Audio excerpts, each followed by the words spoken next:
آج وہ ایک خاتون کا ہے نا واقعہ، وہ جو کیا بیچاری فیشن ڈیزائن بلاگر تھی، کرسٹا کے کیا نام تھا اس کا آیا، کسی نے مجھے بھیجا کہ یہ دیکھیں جی حضرت، اس بیچاری کے سارے بال 40 سال کی عورت ہے، سارے بال اڑے ہوئے ہیں، اور وہ نیچے تحریر لکھ کے مر گئی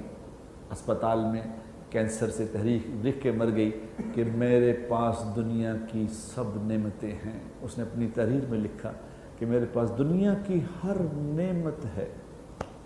میرے گیراج میں سب سے اعلیٰ گاڑیاں کھڑی ہیں، میرا اپنا ذاتی جیٹ ہے، میں جہاں چاہوں جا سکتی ہوں، جہاں چاہوں اڑ سکتی ہوں، لیکن مجھے اپنے کمرے سے نکل کے وارڈ تک جانے کے لیے 2 لوگوں کے سہارے کی ضرورت پڑتی ہے۔ میں دنیا کا ہر کھانا کھا سکتی ہوں، 5 سٹار میں رہ سکتی ہوں، لیکن میری خوراک 2 گولیاں اور رات کو نمکین پانی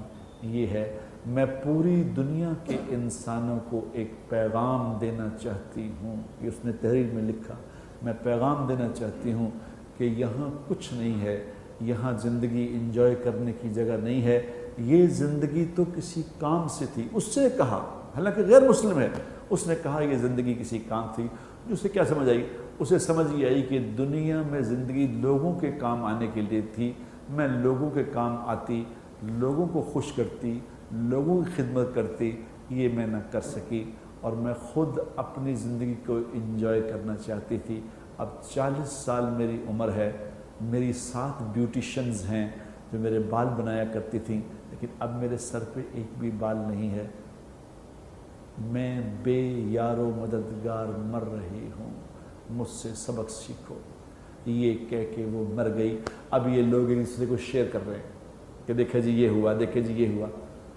ارے بھائیو، میرے دوستو، یہ ہوا نہیں، یہ تمہارے ساتھ ہونے والا ہے، یہ میرے ساتھ ہونے والا ہے۔ مجھے سبق لینا اس سے کہ میں کیا کر رہا ہوں، مجھے کرنا کیا ہے یہاں۔ ہم صرف شیئر کرتے ہیں، اتنی خوبصورت احادیث شیئر کرتے ہیں لوگ، اتنی خوبصورت، ایک حدیث جو ہے وہ پوری زندگی سنوارنے کے لیے کافی ہے، لیکن میں نے کسی کی زندگی سنوری نہیں دیکھی، کوئی اس سے خود سیکھ ہی نہیں رہے۔ کیا کر رہے ہو میرے دوستوں، کیا کر رہے ہیں؟ اور میں ہوں، میں اکیلا ہوں، خدا پاک کی قسم قیامت والے دن میں اللہ اور مخلوق پیچھے کھڑی ہوگی، پیچھے ساری مخلوق ہوگی، یہ آگے اللہ ہوں گے، بیچ میں ترازو لگا ہوا ہوگا جو یوں کر رہا ہوگا، اس میں میرے اعمال رکھے ہوئے ہوں گے، ایک طرف اچھے اعمال، ایک طرف برے اعمال، اور ترازو یوں کرے گا، میں اکیلا سامنے کھڑا ہو کے اللہ کا جواب دینا ہوگا، مجھے اللہ کے حکموں کا، اللہ کی باتوں کا، اللہ کے سوالوں کا جواب دینا ہوگا، مجھ سے پوچھا جائے گا۔ اور حدیث پاک میں آتا ہے جب اس کو اللہ کے سامنے کھڑا کیا جائے گا، جب وہ اپنا ترازو دیکھے گا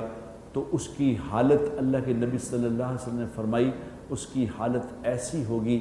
جیسے بکری کے بچے کی پیدا ہوتے وقت ہوتی ہے،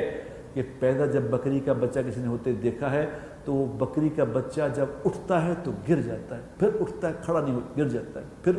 اس کی ٹانگیں کام نہیں کرتی، وہ کانپ رہی ہوتی ہیں۔ اسی طرح میری آپ کی ایک دن حالت ہوگی، ہمیں اللہ کے سامنے پیش ہونا ہے، مجھ سے پوچھا جائے گا کیا کر کے آئے ہو، کدھر گئے تھے،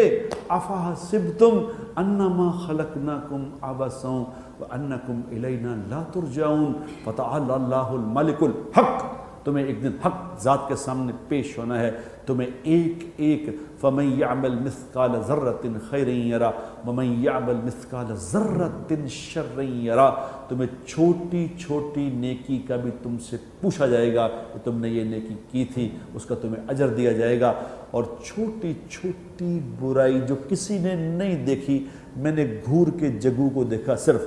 گھور کے دیکھا، کسی نے نہیں دیکھا، اس نے بھی نہیں دیکھا، لیکن اللہ نے دیکھ لیا۔ اس گھور کے دیکھنے کے بارے میں سوال ہوگا، کیوں دیکھا تھا؟